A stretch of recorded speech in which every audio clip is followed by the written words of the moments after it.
Hey, Dave Melinda here, Positive Polarity Podcast. Hope things are going awesome for you this week.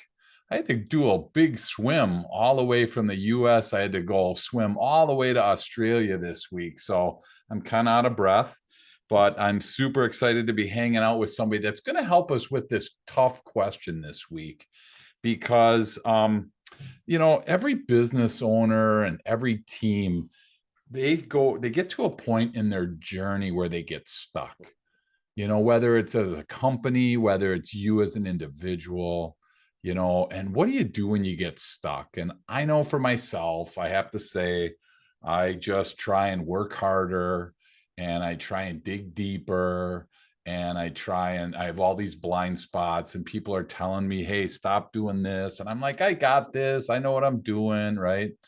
I mean, so I found somebody that's going to help us with that question. So I'm honored to be hanging out with Stuart Leo. How are you today, sir?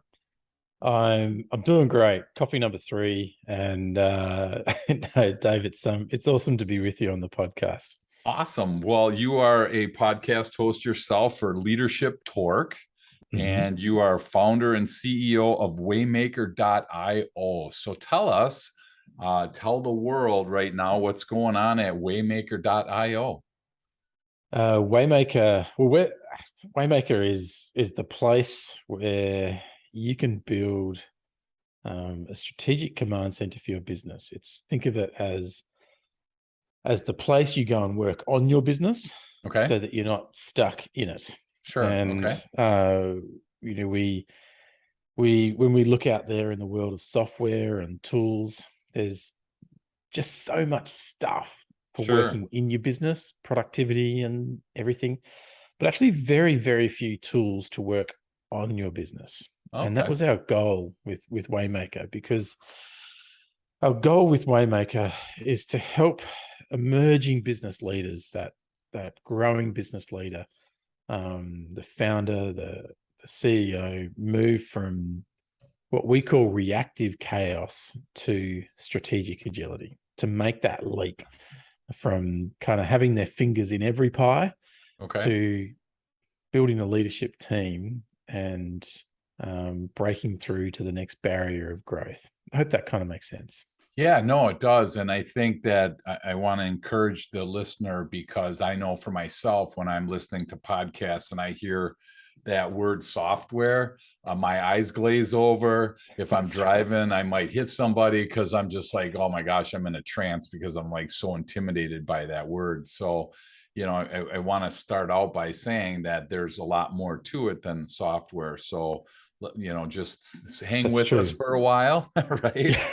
But no, because let's face it. I mean, my gosh, Stuart, all of us in business, owning our own business, we probably didn't grow a business to be like, I can't wait to, have software run my life. And what's wrong with my spreadsheet and what's wrong with my Microsoft Word suite or whatever, right? So I'm sure that you're going to have a lot of those people, but I kind of want to circle back. So when you find somebody that's stuck, so if Mm, there's somebody, because I'm sure somebody's listening today, right now, Stuart, that, yeah, you know what, if they were really honest with themselves, fortunately, they don't have to push a button and be honest with us, but hopefully they're honest with themselves and they're like, you know what, I'm stuck. And, I saw things like plan better, lead better, sell better, employ better, work better. I saw all these things that you get involved with. So, how would I, as a novice,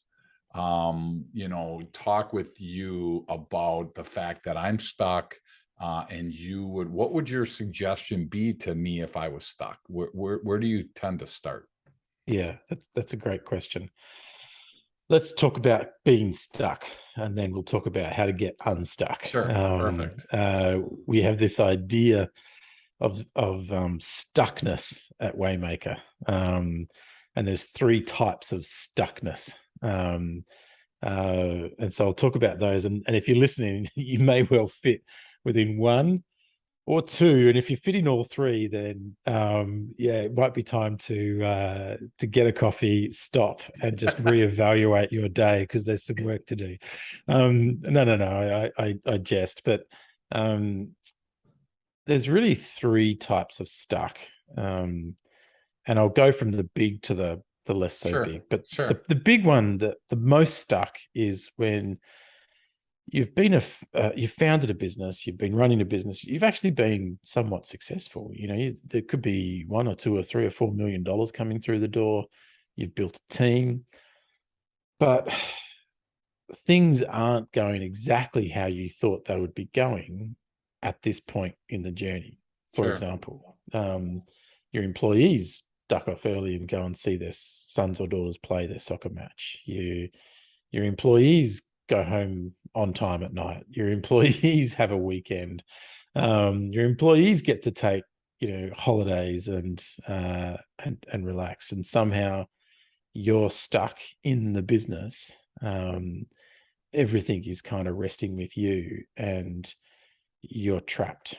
Somehow the business now owns you versus you owning the business.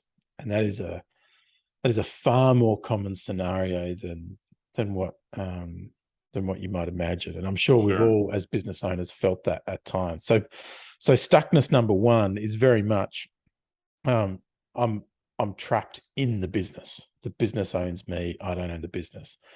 Type of stuck number two. So stuckness. Well, hang on a second there, Stuart. I just want to, because I'm hearing all these breaks go on right now with these people listening, right? There are red lights everywhere because it's like, pull over to the side of the interstate. Pull over. Yeah, exactly. Pull over for a minute here. No, well, I mean, so, and I totally get what you're saying. And I mean, part of this though isn't that what we signed up for? Or is that a blind spot that I have? Is that something that I'm just kind of living with? I mean, I feel like I signed up for that when I had my company. One of my companies, I had 22 people on my team, and we were, cruising along at 10 million in annual sales. And, I wasn't the last to leave, but I usually was. I wasn't the first to get there, but I usually was. I mean, how do you break that mold with somebody that they're just, maybe their dad said this is the way it's got to be, or their peer group? I mean, some outside or internal say, I just have to be there because I'm the only one that knows what's going on around here. I mean, those are all things. How do you break those? Yeah, yeah. That's a first of all, I'm gonna break my voice.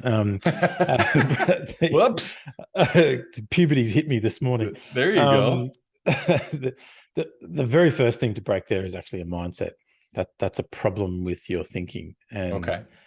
The problem there is you're thinking like an employee, not like an owner.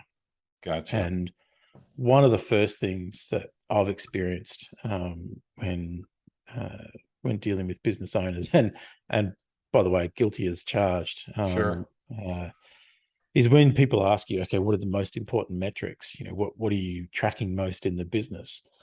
You'll say things like sales, leads, employees, and actually they're all important numbers, but they're all operationally important numbers. Yeah. And that's what you think about if you're running the business, the person, if you're an employee inside the business. Sure. But if you asked a shareholder, which is actually what you are, you're either majority shareholder or 100% shareholder or whatever it is. If you asked a shareholder of a company and said, okay, what are you tracking? They're going to say things like return on equity, return on capital. They're going to be interested in the asset numbers, things that actually say, okay, what's the EBITDA? What are my returns? What does the future look like for putting more capital in? And it's a different mindset. And so that mindset is all about building and optimizing an asset. The other mindset is all about keeping a job. And in fact, when you quit your job and built your company and went in to create something, that's actually the beginning of the mindset you started with. I want to build a company. I want to build an asset. I want to make a change in the world. I've got a vision to see something different because, hey, this is wrong with the world, or there's a big problem over here, and you bring that passion, but sometimes that passion blinds you to thinking like an owner versus thinking like an employee. And that Gotcha. over time, that creeps in and it grows and it grows and it grows. And 2, 3, 4, 5, 6, 7, 8, sometimes 10 years later, you've built this $1 million company. You're Yeah. actually doing really well from sort of the outside looking in, but you've let the employee mindset that you had in your old job creep back in as the owner. Mm. And that's dangerous because you suddenly say, I'm the most, excuse me, you suddenly say, I'm the most important person in this team. Sure. And that's kind of like, oof, shoot yourself in the foot straight away. Um, you've got to turn around as a leader and say, who am I making the most important person in this team, and how do I equip and empower them to run this business so Sure. that I can build the asset? And I don't, I get it. There's a journey to go through. You don't always have the capital to do that from day one. So you got to found, you've got to get Yep. in, you've got to build, but there's a moment. There's a moment in time in the journey from bottom left to top right where you stop and you've got to go, whew, if I'm not working out how to fire myself Sure. from the role I'm in, then I'm actually not doing my job. And I think that's one of the myths we have when we first start a company, and there's like one of us or two of us or three of us. There's actually about 15 roles we're doing. We're doing them all part-time. Sure. Yep. And your job is to grow the company, to fire yourself from one of those roles every month, hire somebody to do that role, get into the next month, fire yourself from that role, hire somebody to do that. Do you understand what I'm saying? Yeah, for sure. Until you Yep. get to the point of going, well, why? And I'm still the CEO founder in our little startup. So at some point, I have to fire myself. My goal in life is to get fired by myself. That's my goal. Sure. Because I know that for the success of this business, as the owner, I shouldn't be running it. Or at Right. least if I am, I've got to be very careful how I do that. Sure. And I'm trying to be really kind of extreme in my views here in order to make the point. Yeah. There's nothing wrong with being an owner manager, but there is something wrong if you're an owner manager and you're not thinking like an owner Yeah. at the times when you need to think like an owner. Does that make Yeah. sense? Absolutely. And it's that owner thinking slash if your mindset's wrong, it go like you said, we will get stuck in always being there, always having to make the decisions, not empowering our team. So yeah, there's a lot of minds that are around there and cause problems for an owner. It's just hard to break that. I see so many people that struggle with that piece, Stuart, where they don't want to or can't break that. It all, the buck stops here. It's my business. I deserve. And I get that. I just wonder, why did you build a team? Why not just be a solopreneur and you're in control of everything, at least until the customer shows up. But you know, Yeah. it just seems that's the business owns you versus you own the business. I love that. That's really powerful there. And so for the people that feel that way, that's stuckness number one. We're making Yeah. up new words here as we go. But That's right. But that's a new spot for, a new concept. But boy, there's a lot of people that have been there for a long time. So it is. And there's a quiet discontent in a lot of business owners. And it's a very hard leap, but it is a possible leap. And we'll get to some solutions shortly. sure. I better fly through the other stuckness. Stuckness number Yeah. two. Yep. Stuckness number two is a bit more traditional. We've been growing, we're building a team, we're seeing some success, but we hit a roadblock. We hit a brick wall. For some reason, this journey from bottom left to top right suddenly plateaus. Yeah. And it's like, oh, hang on a minute. The things we were doing yesterday aren't working to kind of get us through the next bit. Sure. Sure. We've plateaued. And so the stuckness number two is we've hit a brick wall. We've hit a roadblock. The truck just can't get through the trail any further, and that's a very common. In fact, it's the classic kind of riding the waves moment, and that's more common, and it's more practical. It's more functional. Sure. And I'll come to solutions in a minute. Stuckness number three, the third type of stuckness we see is what we call spinning the wheels, and what that is everybody's busy. It's kind of like you've drunk the hustle Kool-Aid. You've listened to Gary V on kind of 4X on your podcast, and exactly. You can speed your podcast up. Isn't that crazy now for people that really want to learn a lot in an hour? That's right. I've got through 10 Gary V podcasts. I've drunk 4 Red Bulls, and I'm into my second pot of coffee. And it's like that.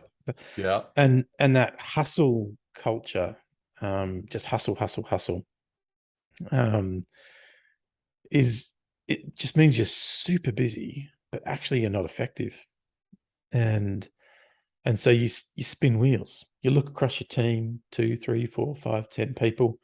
It's like everybody's busy. Everybody's like working hard. People are staying late. There's a good vibe going on. But you actually look at the numbers and you look at, where do we need to be? And it's like we're not actually moving. It's like we're just running on the spot. I grew up watching those old Warner Brothers cartoons with Roadrunner, and when Roadrunner starts running, but actually he doesn't move, he's just kind of spinning. Sure. It's kind of like that moment. And so let me talk about some of the problems, solutions around each of those. Would that help? Sure.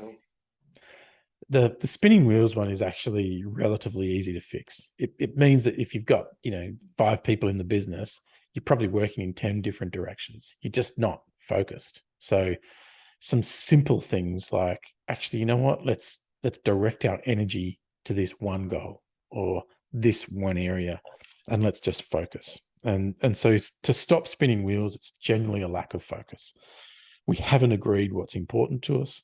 We haven't documented that, and we haven't aligned around our energy on that. And that's not a bad position to be in, because good culture, good team, good energy, hustle, all you got to do is kind of direct that. I've got a little 4-year-old boy, and there's no shortage of energy in that kid. But if you misdirect that, it's like chaos. But if you direct it, it's like, oh, that's awesome. It's kind of that sort of moment. Number two, we've hit a roadblock. Often that's because there's a new skill or a new system or a new process that needs to be developed in the business. And it's a maturity issue. The business maturity is not at the point where it has the skills and systems to get through that next stage. Does that make sense? Yeah. It's like saying, I want to be a race car driver, but you haven't learned to drift around a corner or use your gears correctly. There's new skills, new systems that are required to operate at that new speed. So is that where your Waymaker IO comes in? Yeah. So one of the things that we've built is this diagnostic engine that allows a business leadership and team to diagnose the business. It's a bit like if you take, a modern car to the mechanic these days. You might drive a Tesla or a modern car, and you've actually got to plug it into a computer before you can actually tinker with it. And it's going to tell you, it's going to run a diagnostic, and it's going to tell you, you're not producing enough torque here. You've got a pressure issue there. You blah, blah, blah. I'm not a mechanic, so I'm talking way above my pay grade. Yeah. And what we've built is a diagnostic engine that in 15 to 20 minutes will give you the maturity of the skills and the systems across your growth curve, across 7 or 8 areas, and find those gaps. Okay. And it'll say, hey, you know what? Your customer journey's out, or you lack feedback, you lack you lack clarity of ideal personas, you lack whatever it might be. Sure. We've mapped around 250 to 300 data points. Mm. And within about 15 minutes, you'll find those gaps. And so when you can see those gaps, when you can see where you are, and you can see the skills or systems that you're missing at that point in the journey, it's a lot easier to go, let's focus on these things. And if we focus on these things, we can build the next level of maturity. We can lift ourselves up to here in preparation to go there. Does that make sense? Yeah, it does. I'm totally intimidated though, Stuart, by 250 to 300 data points.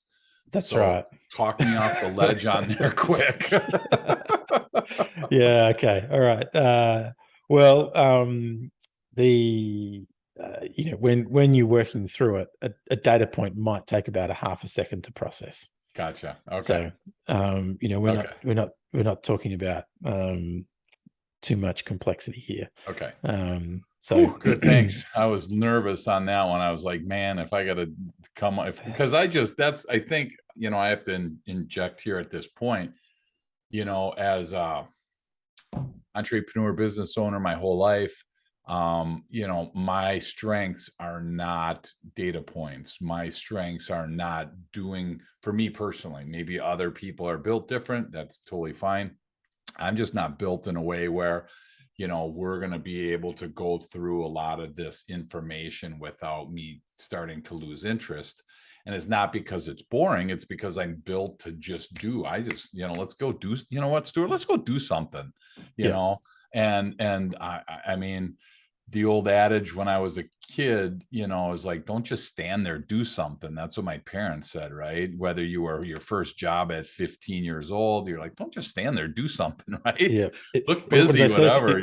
If you've got time to lean, you've got time to clean. Exactly. Great. Exactly. And now as I'm getting older, I'm like, don't just do something, stand there. I've kind of flipped that around, but it's still this little thing in the back of my head's like, holy cow. So I just didn't want to get bogged down like people would potentially do, thinking, well, this isn't going to work for me because 250 to 300 data points is way outside my comfort zone. So correct. And really our goal there is to say, the best thing you can do is do something. There's that old saying that action creates reaction, which creates momentum. But what we want to do is reduce the risk on the actions you should take. So, if there's 20 things you could do, we want to reduce that risk down to saying, actually, these one or two or three things, these are the things you should be doing. Gotcha. And if you do these things, it positions you the best for growth. So, so it's and really they're laid out as steps. Think of them as stepping stones or steps in a ladder to grow. And so what we're doing is we're helping a business move from what we call reactive chaos, kind of everything happening to you, into a state of strategic agility. And we're using continuous improvement and short feedback loops and basic systems thinking to help you work on your business, which is a system of systems, and start to improve those things that matter most. And so one of the mindset shifts we help people take is to say, hey, think about your business like a product. If you were a product manager, you'd have a backlog of new ideas. You would commit to the one or the two or the three most valuable improvement ideas. You would gather those ideas from the core users. Mm-hmm. You would run a sprint every 1 or 2 weeks of quick improvements to demonstrate quick feedback loops, gather that data and feed that back in. And that's kind of what we're teaching people to do with their business. And that's what the software is designed to do. It really treats your business like a product, if I can use that language. Sure. It teaches you some agile methodologies to run your business, and to diagnose your business and to plan your business, and takes a flip on sort of the 20th century way of running a business, and flips you up into a 21st century way of running a business. And that's kind of the shift we're helping you make. And yeah, I'm sure you're probably going to delve into that for a moment. Well, no, I'm like thinking 20th century. I'm thinking like 19th century. Most of us are in that, That's true. I mean, Yeah. right? It's like I have plenty of people that are like, man, there's too much email, there's too much, everything, whatever happened to the good old sit in front of a customer for a half hour, 45 minutes and have a conversation, So I'm right there with them, but then there's also a part of me that would love to scale to be able to just have, a dashboard is a real attractive word for me, thinking you can look at everything and kind of see it all at a glance, because I think that speaks into that entrepreneur's idea of, again, I'm guessing cash flow, profit margin, ROI, these things like that, retention of employees, whatever that is. What if you were able to build that thing there? That's pretty cool. The problem is there's all this back work, Stuart, that I don't really want to do. I just want to open my computer, see my, dashboard that's been self-populated. I don't want to do anything to get to that point. So that's where I think I like your second one of, you kind of need a system to be able to, get unstuck. So I that's think awesome. and there's 5 core modules inside Waymaker. There's the Diagnostic Engine, which is diagnosing your business, your sales, your people, culture, your leadership, whatever it might be. 5 different diagnostics. There's the roadmap. There's the goal engine, task engine, and dashboard. Okay. And one of the, you mentioned a bunch of data, which is really important data. The building blocks of Waymaker are goals. OKRs, if you know OKRs, or goals, if you know goals. And really, one of the things we're helping people do is think about a goal as a building block of a plan. So we want to go from here to there, from point A to point Z. To get from point A to point Z, we don't know exactly what's going to happen from B to Y. Okay. We know what Z looks like. We know what that looks like. Right. We don't exactly know what the middle looks like. That's pretty normal, isn't it? Sure. Yes. The big difference between the 20th century and the 21st century is the conditions we're operating in. The 20th century, the latter half of the 20th century, from pretty much 1947 through till 1999, or 2001, you could say, was pretty stable. Yes, there were the usual economic things, but it was pretty stable. It was a golden era of post World War II growth, and management theory was born, and it's the latter half of the industrial era, and you could write a 10-year plan and you could stick to it. You knew that kind of life was going to be pretty normal. Sure. But a lot of that started to change at the turn of the 21st century. And we live in a 21st century which is a bit more unstable. The world is far more connected. The world is more volatile because of that, Right. and things have fragmented because of that. And so it moves faster, which means that the needle moves up and down faster, which Sure. means things that happen in America affect people in Australia, and things that happen in England affect people in South Africa. And they don't have a 3-month lag between that effect. It's sort of sometimes minutes, sometimes hours. Sure.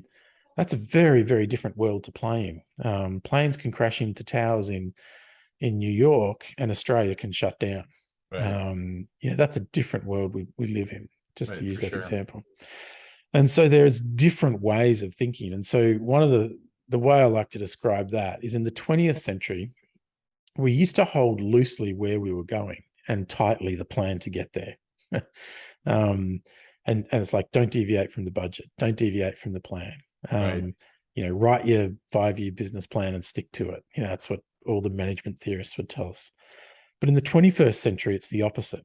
We hold tightly to where we're going and loosely on how we're going to get there. Sure. Which Gotcha. means if the weather conditions change and we've got to tack, we tack. If we've got to adapt, we've got to adapt. And so it was I think it was actually Jim Collins who coined that phrase of compounding strategic growth to say, actually, we're in this different world. And we talk about it as strategic agility, the capacity to adapt.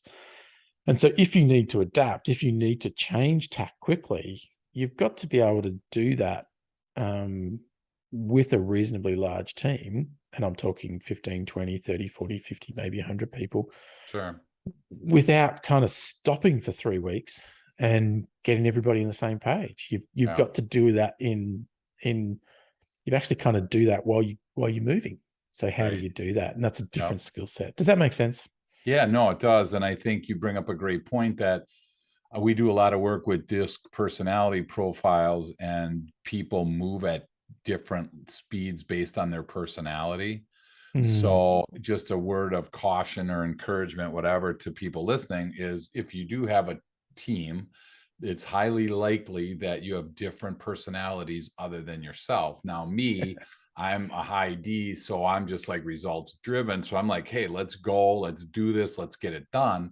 And I forget sometimes that there are people on my team that need some time to process that information. And if they're lagging behind, then I start thinking, oh my gosh, they're not engaged, they're not interested, let's get rid of them. So we really have to be careful with that piece, because everybody's spinning all these plates, and we all spin plates at different speeds. And that's where I think it's important to be able to understand that if you're stuck, or if your team is stuck, they're going to get unstuck, I guess, at different speeds and at different things. So that's why I appreciate that, all these that you have. Yeah. What's your last one for you? You talked about focus, you talked about needing a system. What's your last way to get unstuck? So, which is the trapped. I'm trapped in the business and I've got to get out. And this is the most exciting, because this has the greatest payoff for you as the entrepreneur. And the key method here is to actually build a group of leaders around you that understand what the business is about, how to grow it. They have the clarity, the alignment, and the focus, and they can be equipped and empowered to take on. So that path to release is a path that says, okay, I've now got to move from 1 or 2 or 3 founders and owners to a leadership team. And there's a key to doing that. And the key is to teach that emerging leadership team how to sustainably grow whilst continuously calibrating the organization. Let me explain that. Sure. How to sustainably grow while continuously calibrating. So in the 20th century, it's like, I've built a business, I've just got to put a manager in now, and for 10 years, it's going to just keep doing what it's doing. I'm going to get those consistent returns. But it just doesn't work like that anymore. The people you put in the business have to respond to innovation. They have to be innovators themselves, and they have to be able to respond to the disruption coming around them. Right. So you can't put, we used to say, just put a safe set of hands in, keep that ship stable, and keep it moving. And that's actually a 20th century mindset. What you've got to say is, no, I've got to put a set of hands in that can be strategically agile. They may need to turn around in 2 years' time and say, phew, this digital disruptor popped up and undercut us, and we've lost 30% of our business. How do we respond to that? Right. Do you understand what I'm saying? No, that makes sense. And I think it's interesting, because I wrote down invest in the team, and it's crazy how few companies have a line item on their budget or on their expense side for investing and training and, just pouring into the team, because, we figure that, hey, they know the stuff today, they're going to know the stuff in 3 years from now, and the stuff has changed. And it's sad because we just assume that by trial and error or repetitive, work, that the team is going to stay up with that. And like you just said, if you have to build a group of leaders around you, that means you have to find some leaders. That means you have to do some leadership training, some leadership development. And quite frankly, they might not be interested. So, there's a lot It's a there journey. that you have There to is. do. So thank you for sharing that. And so I'm encouraging anyone listening, if you don't have a line item on your budget, or you don't have a line item in your expense side of your P&L, that you really would be smart in having that, because somewhere along the line, sooner rather than later, you're going to need to be investing in your people. How much time have we got? Because I can talk to you about that key. I can drop that key, or you can say, no, save that for another time. Yeah. Well, I'm all for it. I mean, I want to add value for the people listening. So bring it on. What do you got? So it was actually the key here is to not teach your leadership team what to think, but how to think. Mm-hmm. Absolutely. That's a big moment. And to do that with strategic agility, and the group in the last 20 years that we found that did that and transformed a large number of people at scale was the British military. And the British military knew that they needed to teach the leaders on the ground not what to think, but how to think. They knew that warfare was changing, that it would be more agile, that it would be get in, get out. Something hot spikes up, adapt around it, get in, resolve, get out. Yep.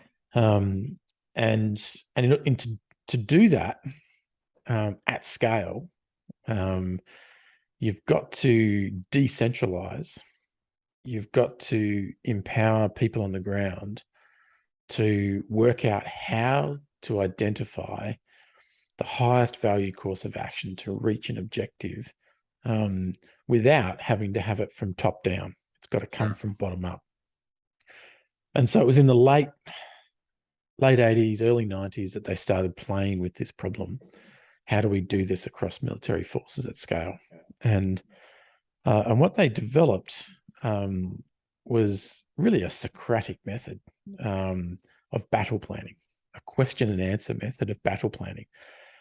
And they worked out that if they could teach leaders on the ground to ask and answer a small number of questions, that the questions would always stay the same, but the circumstances would be different. Then if you asked and answered this small number of questions, you would develop the highest value course of action. Sure.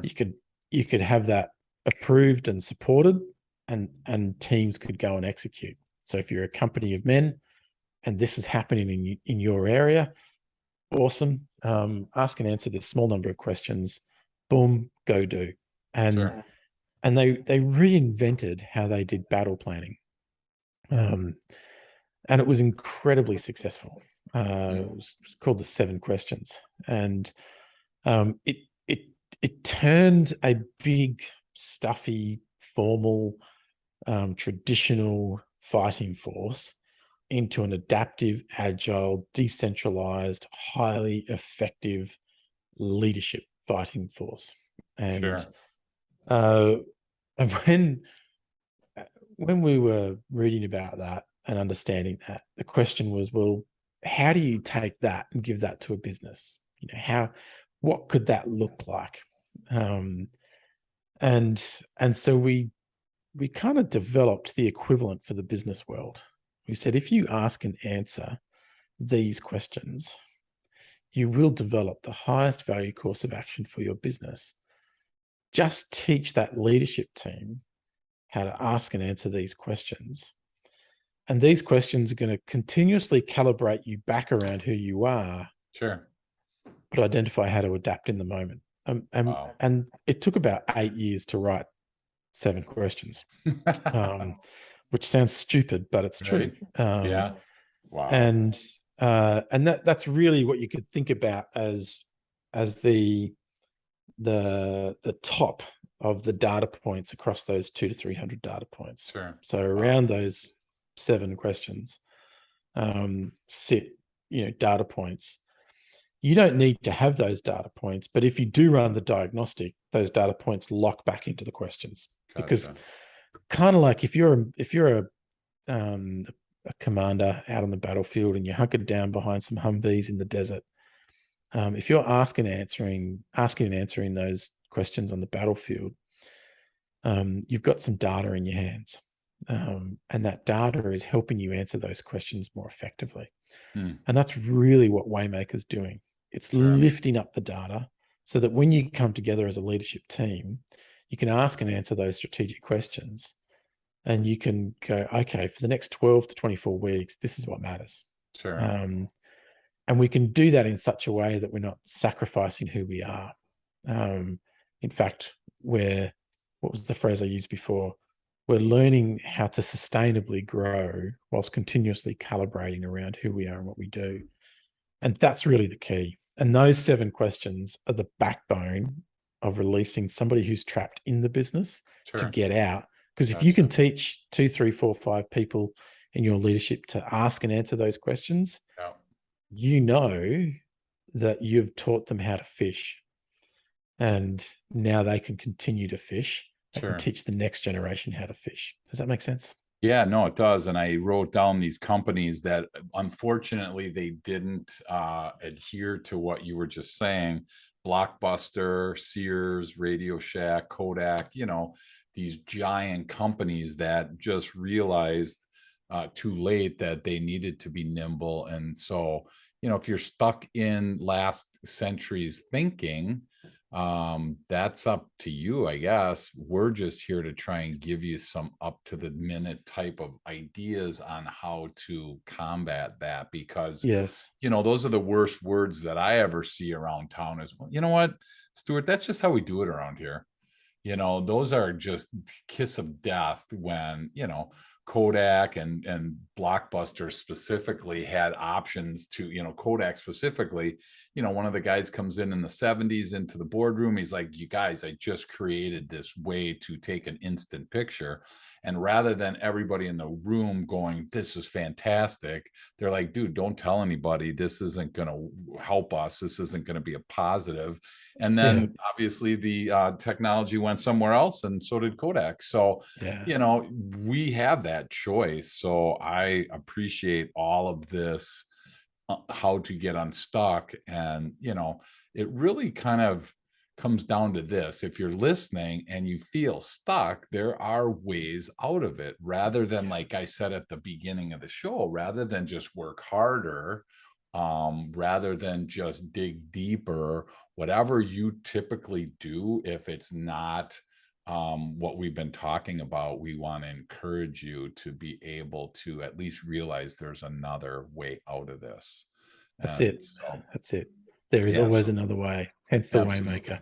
Yeah, for sure. So thank you so much for hanging out, Stuart, today. If somebody wants to learn more, because I know there's a couple people probably right now that are like, man, this is really what I needed to hear. So number one, thank you for investing the time, Stuart. But the second thing is, if somebody wants to get a hold of you and they don't want to make that rough swim that I made over to Australia, what's the best way for people to connect with you? Yeah. And first of all, let me say, Dave, thanks for having me on the show. It's Yeah. been awesome hanging out with you. The best way, LinkedIn. I'm pretty good on LinkedIn. If you want to connect with me, just search Stuart Leo, Waymaker. You'll find me.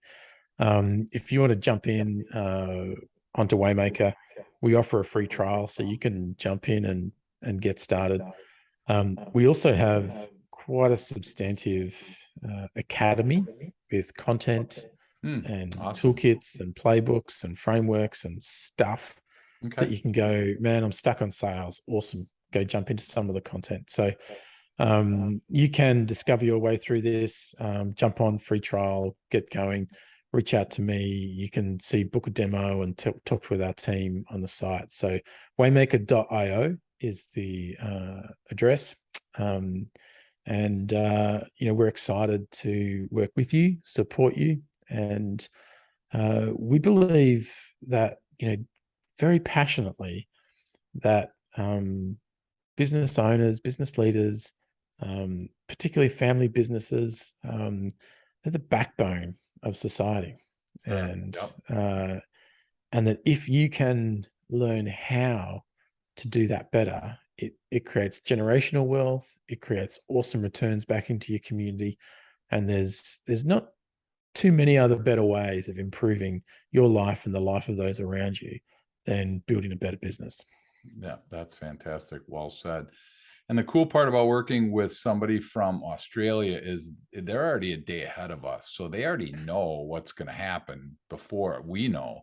So I totally, I'm going to be calling Stuart regularly to find out, lottery numbers, football games, we're going to make some money on this. So I appreciate that. And you're going to tell me how much I'm going to sell today. So this is like a win-win, right? So I should that's so true. I should also say we have a partner community of people that are certified in Waymaker. So business coaches and consultants that are certified in Waymaker. East Coast, West Coast, Central USA, United Kingdom. So if you're looking for advice and support and you want somebody to journey with you, reach out to us. We'll connect you with somebody local in your area. And we'd love to support you. That's awesome. Well, thank you again so much for this. I took a bunch of notes, and if you are listening and you're stuck and you want to stay stuck, then that's up to you. But if you don't want to be in that stuck spot anymore, he gave us some great tips, and there's a great website, waymaker.io, and hopefully there you'll be able to start your journey with Stuart. And if I can help in any way, please let me know. But thank you so much, Stuart, for hanging out with us and sharing with us this. And I was nervous that we were going to go into software language and jingles and all that. So thank you for keeping it in a language that I understood, and it was super valuable for me. So thank you again for hanging out with us. Hey, it's a blessing. Thanks for having me on the show.